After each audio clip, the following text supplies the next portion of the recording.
ગઈ તારીખ 20/7/2024ના રોજ થોરાળા પોલીસ સ્ટેશનના આજીડેમ નદીના કાંઠે એક પુરુષ ઈસમની લાશ મળેલી, જે ઉપરોક્ત લાશ મરણ જનાર નીતિન ઉર્ફે નિખિલ ઉર્ફે નાથો સોલંકીની હતી.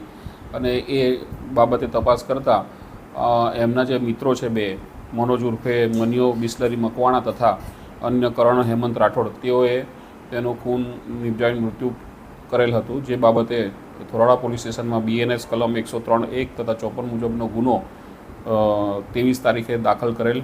અને ઉપરોક્ત બનાવ એવો હતો કે આ કામના જે કરણ હેમંત રાઠોડનાઓને શંકા હતી કે મરણ જનાર નીતિન છે એની પત્ની સાથે, નીતિનને એવી શંકા હતી કે એની પત્ની સાથે કરણને સંબંધ છે એવો શંકા હતી. એના આધારે એમનો ઝઘડો થયેલો અને 3 મિત્રો હતા.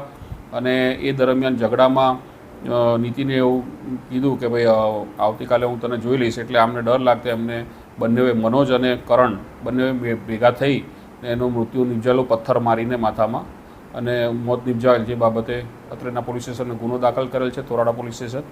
અને આ કામના આરોપી છે મનોજ ઉર્ફે બિસ્લરી મકવાણા, એને અટક કરવામાં આવેલ છે. હા, 2 આરોપી છે. બીજો આરોપી વોન્ટેડ છે અને એકને પકડી લીધેલ. આરોપીઓનો ગુનાહિત બાબતે ચકાસણી કરવામાં આવશે.